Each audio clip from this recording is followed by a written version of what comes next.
오늘 우리가 십자가에 대해서 깊이 생각해 보려고 합니다. 이 세상은 끊임없이 우리 가운데 속삭입니다. 돈이 능력이다. 지위와 명성이 힘이다 라고 말합니다. 우리는 이 세상의 소리에 귀 기울여 살아가지만 성경은 단호하게 말합니다. 십자가는 하나님의 지혜요 하나님의 능력이라고. 세상의 지혜와 능력은 아무리 뛰어나도 하나님의 그것과 비교할 수 없습니다. 인간이 아무리 높은 건물을 쌓아도 아무리 정교한 기술을 만들어내어도 그것은 십자가 앞에서 무의미합니다. 십자가 앞에서 무의미한 조약돌과 같습니다. 하지만 우리는 자꾸만 세상의 지혜와 능력을 쫓아갑니다. 왜 그럴까요? 우리의 마음이 불안하기 때문입니다. 하나님께 온전히 시선을 고정시키지 못하는 불안한 마음 때문에 우리는 세상의 강한 사람들, 똑똑한 사람들, 부유한 사람들, 지위와 명성이 높은 사람들 곁으로 나아가려고 합니다. 그런데 그리스도인인 저와 여러분은 오직 하나님만을 바라보아야 합니다. 그래서 이 시간에는 왜 십자가가 단순히 지혜와 능력일 뿐만 아니라 하나님의 위가 되는지 함께 알아보기 원합니다. 하나님께서는 온 인류를 구원하시기 위해서 당신의 아들 예수 그리스도를 이 땅에 보내기로 결정하셨습니다. 수많은 나라와 수많은 민족과 가정 중에서 하나님은 이스라엘이라는 한 민족, 유대인이라는 한 족속, 그리고 베들레헴 요셉의 가정을 선택하셨습니다. 베들레헴에서 인구 조사를 위해서 그 지역으로 간 요셉이라는 가정을 선택하셔서 그 가정에서 태어나 자라셨습니다. 바로 예수님이. 여러분 생각해 보세요. 만약 이제 저와 여러분의 집에서 메시아가 태어났다면 어땠을까요? 우리 집안에 메시아가 태어났다. 그럼 우리 집안이 특별하고 우리 형제가 메시아고 그러면 굉장히 자부심을 가졌을 거예요. 그리고 특별히 특별한 혜택을 기대했을 것입니다. 여러분 그것이 로마서 말씀에 나오고 있습니다. 3장 1절입니다. 그런즉 유대인의 나음이 무엇이며 할례의 유익이 무엇이냐? 범사에 많으나 우선은 그들이 하나님의 말씀을 맡았음이니라. 유대인들이 그렇게 생각했어요. 그들이 자신들이 하나님께 선택받은 민족이기에 다른 민족과는 다르다고 생각했어요. 할례를 받은 자신들은 할례 받지 않은 이방인들과는 차원이 다르다고 생각했어요. 그들의 마음속에 한 가지 위험한 생각이 자리 잡고 있었습니다. 바로 하나님의 축복은 오직 우리만의 것이라는 착각이었습니다. 그래서 그들은 하나님의 복음이, 하나님의 축복이 옆으로 새어나가는 것을 원하지 않았어요. 철저히 막으려고 했어요. 이방인에게, 할례 받지 못한 사람들에게 복음이 전해지는 것을 원하지 않았어요. 복음은 마치 자신들에게만 주어진 독점적인 선물인 것처럼 말이죠. 여러분 이러한 배타적인 선민 사상 때문에 이제 유대인들은 치명적인 실수를 범하게 됩니다. 바로 메시아이신 예수 그리스도께서 눈앞에 왔는데도 그 메시아를 알아보지 못하고 그 메시아를 어떻게 해요? 십자가에 내어준 민족이 되고 말았습니다. 그 결과 이스라엘은 아직도 고통받고 있습니다. 축복을 독점하려다가 축복의 근원이신 예수님을 놓치고 만 것이에요. 물론 그렇다고 해서 유대인이 아무런 가치가 없다는 뜻은 절대 아닙니다. 여러분, 사도 바울은 오늘 우리가 읽었던 로마서에서 유대인에게 가장 큰 가치, 유대인에게 주어진 가장 큰 가치는 바로 하나님의 말씀을 맡았다는 것이라고 로마서 3장 2절에서 말하고 있습니다. 하나님은 그들에게 말씀을 맡겨주셨을 뿐만 아니라 놀라운 축복을 허락하셨습니다. 여러분, 유대인들이 세계적으로 뛰어난 지적 능력을 가지고 있다는 것은 이미 잘 알려진 사실입니다. 여러분, 노벨상을 받은 많은 사람들이 유대인의 혈통에서 태어났습니다. 전 세계의 경제, 정치와 경제와 권력이라고도 말씀드리고 싶습니다. 유대인들이 독점하고 있는 분야들이 얼마나 많은지 모릅니다. 그들의 탁월함과 그들의 갖고 있는 지혜는 하나님이 주신 선물입니다. 그런데 그들은 그 선물을 나누기보다 자신들만 독점하려고 했어요. 여러분, 하나님이 주신 것은 내 것이 아니라 흘려보내야 하는 것이라는 진리, 그 진리를 잊어버린 것이에요. 여러분, 우리가 가진 건강, 우리가 가진 재물, 우리가 가진 소유들, 은사들, 우리에게 주어진 인생마저도 여러분 우리 것이 아니에요. 우리 소유가 아닙니다. 여러분, 그것들은 하나님께서 단지 우리 가운데 잠시 동안 맡겨주신 것일 뿐이에요. 여러분, 저와 여러분 이제 우리 자신이 잘하는 분야를 무엇이라고 부르죠? 네, 전공이라고 부릅니다. 그리고 그 전공을 돈을 버는 노하우로 여기곤 합니다.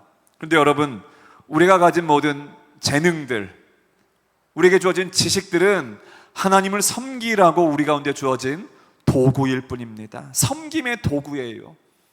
하나님은 우리가 가진 재능을 통해서 이웃을 섬기고 세상을 변화시키기를 원하십니다. 여러분, 돈이 있다면 그것은 우리만을 위해 쓰라고 주신 것이 아니라 하나님의 나라를 위해 일하라고 잠시 맡겨둔 것이에요. 여러분, 여기서 잠시라는 표현이 중요합니다. 여러분, 물질은 영원하지 않습니다. 우리의 인생도 영원하지 않습니다. 우리가 이 땅에 살아가면서 하나님께서 우리 가운데 생명을 주시고 재능을 주시고 은사를 주시고 물질을 주시고 다 모두 다 하나님을 섬기고 영혼을 섬기기 위해서 잠시 맡겨주신 거라는 이 중요한 사실을 우리는 반드시 기억해야 될 줄 믿습니다. 여러분, 하나님의 계획은 분명합니다. 온 인류가 예수님을 믿고 구원받는 것이에요. 그런데 유대인들은 그 복음을, 축복을 자신들만의 것으로 만들려고 했어요. 나만 믿어야 돼, 우리 가족만 믿어야 돼, 우리 민족만 믿어야 해 라고 독점하려고 했어요. 하나님이 온 세상에 흘려보내라고 주신 축복의 뭐랄까요? 물줄기를 자신들의 발 앞에 가두려고 했던 것이에요. 그 결과 그들에게 주어진 축복은 미완성의 축복이 되고 맙니다.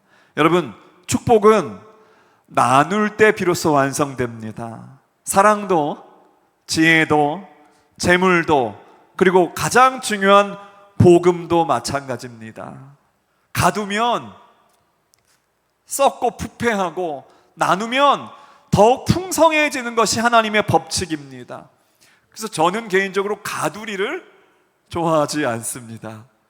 가둬놓고서 그 안에서만 가치들이, 그 안에서만 축복이 머물러 있는 것을 원하지 않습니다. 여러분, 초대교회의 복음이 예루살렘에서 강력하게 전파되었습니다. 오순절 성령이 임한 이후에 초대교회가 강력하게 부흥하게 되었습니다. 그런데 당시에 제자들은 예수님께서 승천하시면서 말씀하신 그 유언과도 같은 그 말씀을 잊어버렸습니다. 오직 성령이 너희에게 임하시면 너희가 권능을 받고 예루살렘과 온 유대와 사마리아와 땅끝까지 이르러 내 증인이 되리라 하시니라. 근데 당시의 초대교회 성도들은 예루살렘에서만 예배드리고 지금 다른 예수님께서 말씀하신 사마리아와 온 유대 땅끝까지 복음이 증거되는 것에 대해서는 이해하지 못했어요. 그런데 스데반의 순교로 말미암아 이제 초대교회 박해가 임하니까 이제 이들이 사마리아로 흩어지게 됩니다. 온 유대로 흩어지게 됩니다. 근데 이스라엘뿐만 아니라 이제 이방으로 복음을 들고서 그들이 나아가기 시작했습니다. 여러분, 그렇습니다. 축복, 사랑, 지혜, 재물, 가장 중요한 복음마저도 나눌 때에, 흩어질 때에, 전파되어질 때에 풍성해진다는 것이 하나님 나라의 법칙입니다. 여러분, 십자가가 바로 이 진리를 우리에게 가르쳐 줍니다. 예수님은 자신이 가진 모든 것, 심지어 생명까지도 우리를 위해 내어주셨습니다. 여러분, 그 희생을 통해서 우리는 구원을 얻게 되었습니다. 구원이라는 가장 큰 축복을 받았습니다. 이제 우리는 그 십자가의 정신을 따라서 우리가 가진 것들을 나눠주는 삶을 살아야 됩니다. 우리가 가진 것들을 나누어야 합니다. 그것이 바로 하나님의 지혜와 하나님의 능력에 동참하는 것입니다. 동참하는 삶입니다. 여러분, 여러분에게 주신 하나님의 축복이 무엇이라고 생각하시나요? 하나님이 주신 것을 여러분 지금 무엇이라고 생각하세요? 여러분, 그것을 그냥 쌓아놓고 있습니까? 아니면 흘려보내고 있습니까? 그래서 우리가 종종 생각합니다. 이렇게 쌓아놓기 시작할 때, 흘려보내지 않을 때에 어떠한 마음들이 오게 되냐면 비교의식이 오게 됩니다. 내가 다른 사람보다는 나는 더 많이 쌓았어. 재물도, 지식도, 아파트도, 자동차도, 내가 이것을 다 쌓아놓고 있으면 이제 다른 사람들과 비교하기 시작하는 것이에요. 그러면 어떻게 되냐면 우리 가족은 저 다른 사람들에 비해서 좀 다르고 좀 더 특별해, 우월해라고 생각할 수도 있습니다. 유대인들이 그랬다는 것이에요. 그 당시에 그리스인들도 헬라인들도 그랬다는 것입니다. 서로를 차별하고 우월감을 가졌어요. 그런데 하지만 성경은 단호하게 말합니다. 유대 사람이나 헬라 사람이나 다 죄 아래 있다라고 말하고 있습니다. 9절 말씀 우리가 함께 읽기 원합니다.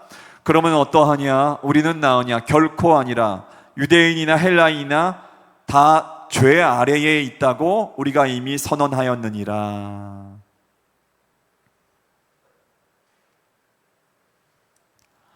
여러분, 유대인이라고 더 위로운 것이 아닙니다. 헬라인, 그리스인이라고 더 나쁘지도 않습니다. 하나님 앞에서 모두 다 죄인일 뿐입니다. 우리에게는 어떠한 차별도 없습니다. 하나님은 우리 믿는 모두를 가족으로 여기십니다. 여러분, 우리 사람들의 가장 큰 특징 중에 하나가 무엇인지를 잠깐 말씀드리기 원합니다. 그것은 분열입니다. 끊임없이 내 것과 너의 것, 내 땅과 네 땅을 나눕니다. 여러분, 역사를 한번 우리가 살펴보면, 그럼 전쟁이란 무엇입니까? 지금 남의 땅을 빼앗아 자기 땅으로 만드는 행위가 아닙니까? 어린 시절 땅 따먹기라는 놀이가 있었습니다. 남의 땅을 많이 차지하면 이제 왕이 되고, 땅을 잃으면 포로가 되는 것. 여러분, 세상의 이치입니다. 여러분, 이 세상은 끝없는 생존 경쟁의 이 장이에요. 비교하고 투쟁하며 남의 것을 더 얻기 위해 싸우고 있는 바로 그 현장이 바로 세상입니다. 이런 세상 속에서 우리는, 성경은 우리에게 불편한 진실을 말해줍니다. 인간은 의롭지 않다. 유대인이든 헬라인이든 이방인이든 이 세상에 의로운 사람은 단 한 사람도 없다라고 말하고 있습니다. 그래서 얼마나 위로운 사람이 없으면, 우리가 읽었던 로마서 3장 10절에서 12절까지의 말씀에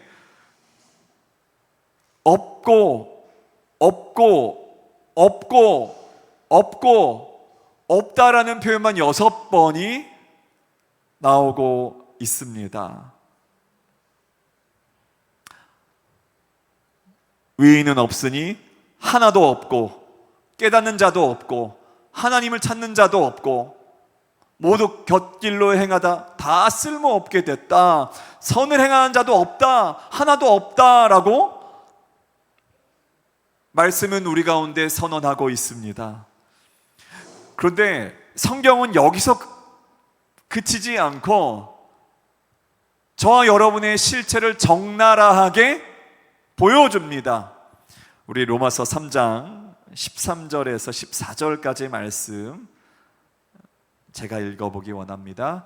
그들의 목구멍은 열린 무덤이요, 그 혀로는 속임을 일삼으며, 그 입술에는 독사의 독이 있고, 그 입에는 저주와 악독이 가득하고. 여러분, 우리의 모습입니다. 얼마나 무시무시한지 성경은 우리 안에 숨겨진 날카로운 발톱을 가진 고양이와 같이, 독수리와 같다는 것입니다.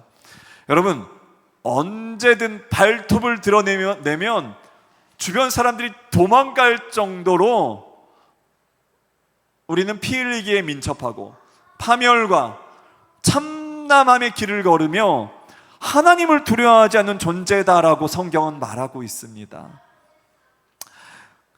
이 로마서 3장 23절은 우리 성경 전체의 핵심적인 또 주제를 담고 있습니다. 로마서 3장 23절입니다. 모든 사람이 죄를 범하였음에 하나님의 영광에 이르지 못하나니. 모든 사람이 죄를 지었으므로 하나님의 영광에 이르지 못한다. 이 말씀은 우리 모두가 예외 없이 죄인이며 스스로의 힘으로는 하나님의 영광에 도달하지 못하는 존재라는 것을 분명하게 말하고 있습니다. 여러분, 이 사실을 인정하는 것이 구원의 첫 걸음입니다. 첫 걸음. 우리가 어떠한 노력이나 어떠한 선행이나 우리 자신의 행위로는 죄의 문제를 해결할 수 없음을 깨달아야 합니다. 하지만 하나님은 우리를 이대로 내버려 두지 않으셨어요. 정말 가장 절망적인 상황 속에서 이제 기쁜 소식이 들려오기 시작합니다. 우리 로마서 3장 21절 말씀 같이 읽겠습니다. 이제는 율법 외에 하나님의 한 위가 나타났으니 율법과 선지자들에게 증거를 받은 것이라. 여러분, 하나님은 저와 여러분이 무거운 짐을 지고 고통받는 것을 원하지 않으셨어요. 그래서 율법에 행위하는 전혀 다른 방법으로 하나님의 의를 나타내기 시작하셨습니다. 여러분, 하나님의 의는 차별이 없습니다. 어린아이든 어른이든 부자든 가난하든 병에 걸렸든 모든 사람에게 똑같이 주어집니다. 그렇다면 그 하나님의 의는 무엇입니까? 바로 십자가입니다. 십자가는 단순히 형틀이 아니에요. 형벌이 아니에요. 십자가는 우리를 영적으로, 육적으로, 정신적으로 온전히 회복시켜 주시는 하나님의 유일한 방법입니다. 우리를 위해 죽으시고 다시 살아나신 예수 그리스도, 그분을 믿을 때에 우리는 그 하나님의 의를 덧입게 되는 것입니다. 하나님은 우리가 감당할 수 없는 죄의 대가를 당신의 아들을 통해 치르셨습니다. 이것이 바로 하나님의 사랑이요, 하나님의 지혜요, 하나님의 능력입니다. 그래서 우리가 이제 그 십자가를 붙들고 나아가야 합니다. 여러분, 지금 십자가를 통해 주어진 그 하나님의 의를 누리고 계신가요? 여러분, 십자가, 예수님의 생애 가운데서 가장 고통스러운 결정이었습니다. 절정이었습니다. 클라이맥스라고 하잖아요. 하지만 동시에 새로운 나라와 새로운 탄생을 알리는 시작점이었어요. 여러분, 그래서 우리가 매년 고난 주간에 예수님의 고난을 생각하며 우리가 마음 아파하고 또 슬퍼하지만 곧 다가올 영광스러운 부활의 날을 기대하며 우리는 또한 기쁘게 주님 앞에 나아갈 수가 있습니다. 울다가 웃는 우리의 모습, 여러분, 그것이 바로 십자가를 바라보는 저와 여러분의 마음입니다. 궁극적으로 하나님은 우리 가운데 슬픔이 아닌 미소를, 고통이 아닌 기쁨과 축복을, 그리고 영원한 천국을 약속하신 분이십니다. 여러분, 하나님께서는 율법으로는 우리에게 구원을 주실 수 없다는 것을 아셨어요. 왜냐하면 율법의 잣대 아래서 모든 인간은 죄인이기 때문입니다. 그래서 하나님은 율법과 별개로 하나님의 의를 나타내셨습니다. 이 하나님의 의는 구약시대의 모든 예언자들, 모세 오경부터 대예언서, 소예언서에 이르기까지 끊임없이 증언되어 왔습니다. 그래서 로마서 3장 24절은 하나님의 의를 이렇게 표현합니다. 그리스도 예수 안에 있는 속량으로 말미암아 하나님의 은혜로 값없이 위롭다 하심을 얻은 자 되었느니라. 그리스도 예수 안에 있는 구속, 속량, 바로 십자가입니다. 이 말씀은 우리가 돈을 내지 않고 아무런 대가를 치르지 않고 하나님의 은혜로 값없이 위롭다 하심을 얻었다는 것입니다. 값없이 위롭다는 인정을 받았다는 것입니다. 여러분, 사형 선고를 받은 한 사람의 죄수가 있습니다. 지금 죽은 날을 기다리면서 그는 그의 마음이, 정신이 먼저 피폐해지고 죽어가기 시작합니다. 그 사형 언도를 받고서 사형 선고에 죽을 수밖에 없는 그 감옥 안에서 지금 기다리고 있는 죄수. 그런데 갑자기 오늘날은 대통령이라고 할 수 있지만 왕이 특별 사면을 내리게 되었습니다. 특사가 되었습니다. 특사를 내렸습니다. 특별 사면이 어떤 특별 사면이냐면 그 죄수가 사형 언도를 받고 지금 죽을 날이 얼마 남지 않은 사형수가 사면을 받게 된 것입니다. 아무런 그 죄수에게 공로도 없지만 왕의 은혜로 죽음에서 이제 생명으로 옮겨지게 된 것입니다. 그가 자유를 얻게 되었습니다. 여러분, 우리가 하나님께 진 빚이 이와 같습니다. 우리가 노력해서 갚을 수 있는 작은 부채가 아닙니다. 빚이 아닙니다. 우리의 죄의 값은 우리의 힘으로는 결코 갚을 수 없습니다. 하나님이 하나님의 의를 값없이 주셔야만 합니다. 우리의 죄를 없애시는 하나님의 은혜가 절실히 필요하다는 것입니다. 물론 우리는 하나님을 기쁘시게 하는 행동을 하려고 합니다. 기도를 많이 합니다. 기도를 하고 찬양을 크게 부르기도 합니다. 물론 하나님이 기뻐하십니다. 우리가 자원함으로 주님 앞에 나아갈 때, 감사함으로 주님 앞에 찬양할 때 주님은 기뻐하십니다. 그런데 분명히 기억해야 됩니다. 우리가 기도했기 때문에 구원받는 것이 아닙니다. 찬송했기 때문에 구원받고, 헌금했기 때문에 구원받고, 교회에 나와서 예배 드린다고 구원 얻는 것이 아닙니다. 여러분, 순서 중요합니다. 여러분, 우리가 구원받았기 때문에 기도하고, 구원받았기 때문에 찬양하고, 구원받았기 때문에 하나님께 헌금을 하고, 말씀을 드렸듯이 그냥 억지로 빼앗기는 것이 아니라, 하나님이 너무 좋아서 하나님, 저를 드립니다. 저의 시간도 드립니다. 저의 물질도 드립니다. 하나님께 드립니다. 그리고 그 고백이, 저는 하나님의 서번트입니다, 하나님의 종입니다 라고 자신을 기쁘게 드리는 단계로 나아가게 됩니다. 여러분, 오래된 영화인데, 배너라는 영화가 있는데, 그 영화에 참 인상적인 장면이 있습니다. 종이 있습니다. 주인이 종에게 자유를 주었는데 그가 떠나지 않는 것이에요. 자유를 얻었으면 이제 떠나서 자유인으로 살면 되는데, 그 종은 이렇게 고백합니다. 저는 영원히 당신의 종입니다. 당신이 죽을 때 저도 같이 죽겠습니다. 여러분, 출애굽기 21장에서도 자원하는 종의 이야기가 나옵니다. 이 출애굽기 21장 말씀에 보면 5절과 6절입니다.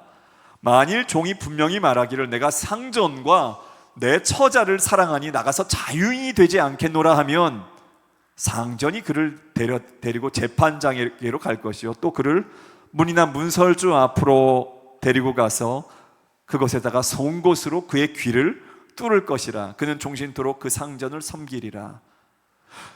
이 주인을 너무 사랑하기 때문에 지금 자신이 자유인이 되지 않겠다, 나 영원히 주인과 함께 하겠다 라고 지금 고백하는 것입니다. 여러분, 이것이 바로 은혜를 경험한 자의 태도입니다. 하나님께서 우리에게 이렇게 말씀하십니다.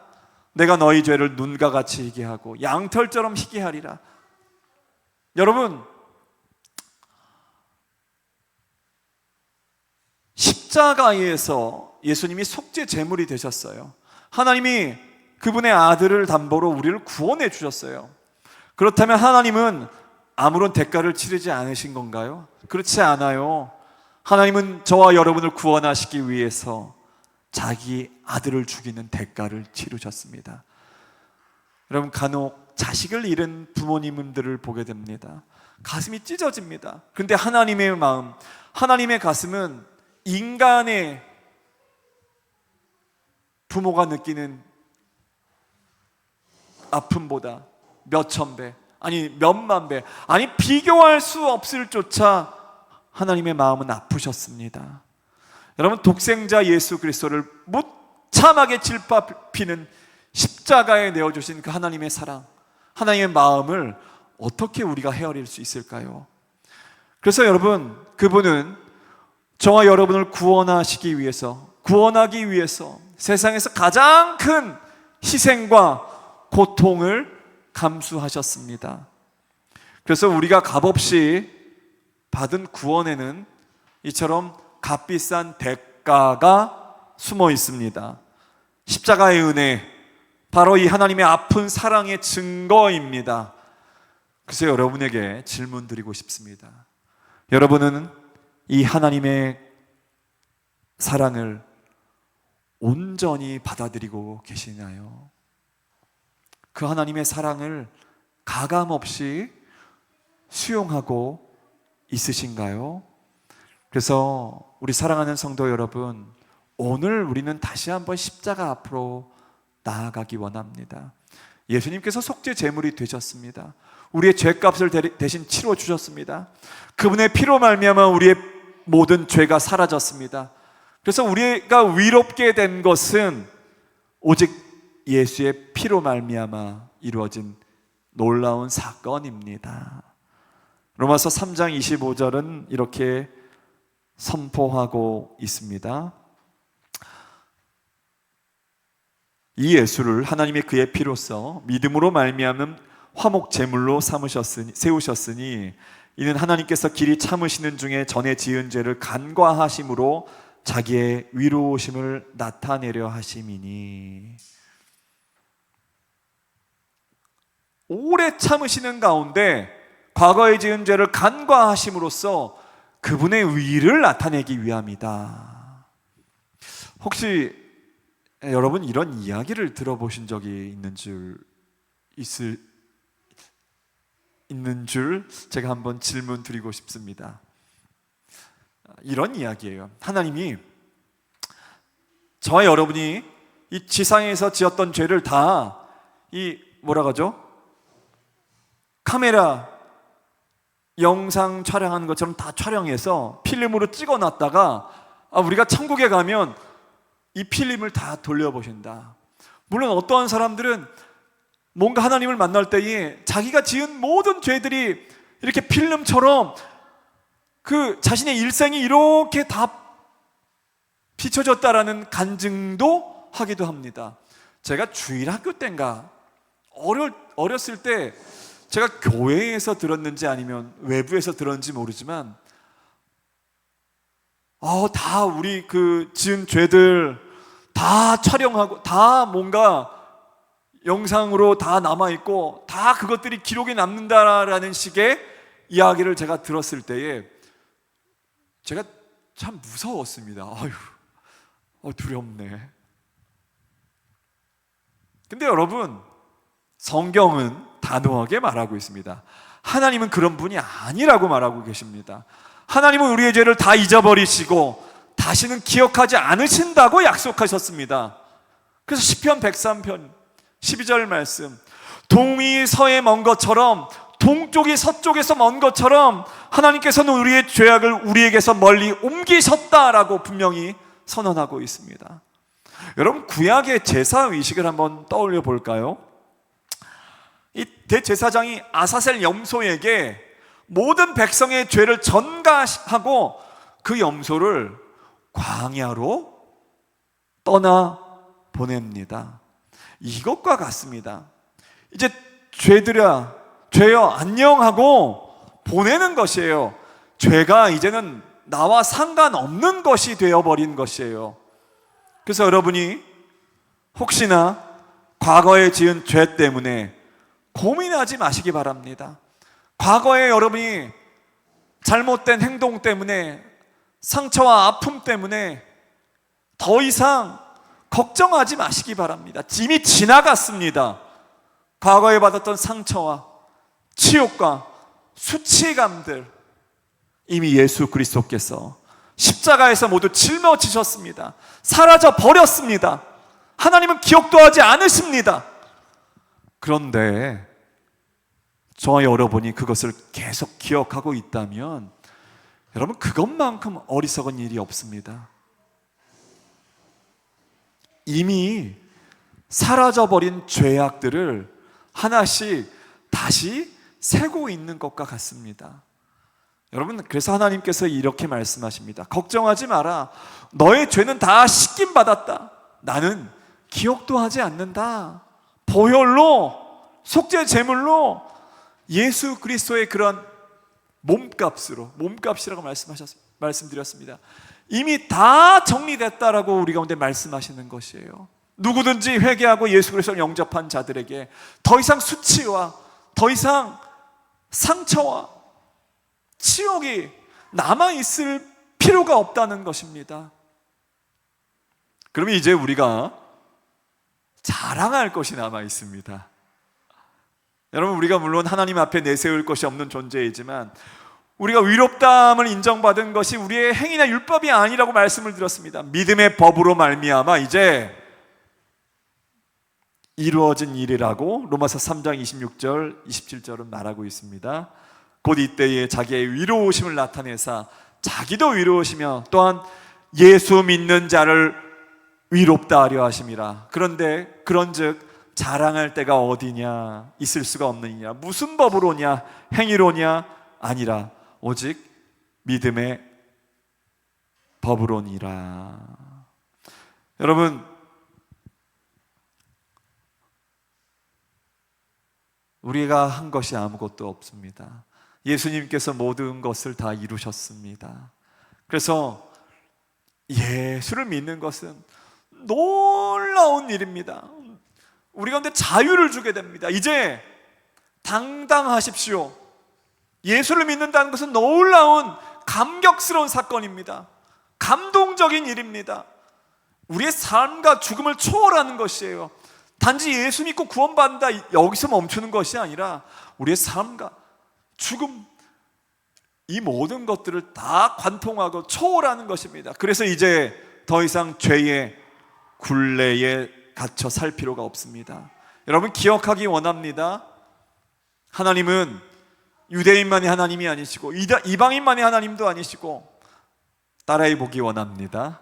그분은 나의 하나님입니다. 그분은 바로 저와 여러분의 하나님입니다. 그래서 우리가 개인적으로 하나님을 만나고 그분을 나의 구주로 영접하고 하나님의 자녀가 되었습니다. 이제 우리의 삶에는 기적이 나타나게 됩니다. 예수님을 영접하고 하나님의 자녀가 된 하나님의 백성들에게는 기적이 동반되게 됩니다. 여러분, 그 믿음으로 말미암아 동반됩니다. 홍해를 가르시고 광야에서 샘물을 내시며 만나 메추라기를 주신 하나님, 그분이 바로 저와 여러분의 하나님이십니다. 불기둥과 구름기둥으로 우리를 보호해 주시는 분이십니다. 그래서 하나님은 저와 여러분, 우리 한 사람 한 사람에게 개인적으로 축복을 내려주시길 원하는 분입니다. 여러분, 십자가 단순히 나무 십자가가 아닙니다. 우리 교회에 걸려있는 십자가 단순히 나무 십자가가 아니에요. 하나님의 의 자체입니다. 예수님께서 속죄 제물이 되셔서 십자가에서 우리의 죄값을 다 치러주셨기 때문에 여러분, 우리의 죄가 다 사라졌습니다. 여러분 믿으시기 바랍니다. 그래서 이제 담대하게 선포하십시오. 과거의 기억으로 나를 괴롭히는 죄의식은 다 떠나갔다. 어떤 과거도 어떤 죄의식도 저와 여러분을 붙잡을 수 없습니다. 과거에 매여 기억의 노예가 되지 마세요. 그 기억들이 찾아올 때 여러분 십자가를 붙잡고 예수 그리스도의 이름으로 선포하시기 바랍니다. 예수님께서 나의 모든 수치와 내가 받은 상처들, 모욕들, 아픔들, 그 모든 것을 짊어지셨다. 그 모든 생각들을 예수 그리스도의 이름으로 여러분이 어떻게 해요? 떠나가라고 선포할 때에 여러분 그 생각들 사라지게 됩니다. 여러분 과거에 매여서 그 기억의 노예가 되지 마시기 바랍니다. 이제 우리가 함께 기도할 때에 하나님, 이제 우리의 삶이 새롭게, 우리의 영혼이 새롭게 꽃이 활짝 피는 것과 같이 하나님 오늘 이 시간 다시 우리의 영혼이 소생케 되고 새로워지는 하루가 되기 원합니다. 새로운 삶입니다.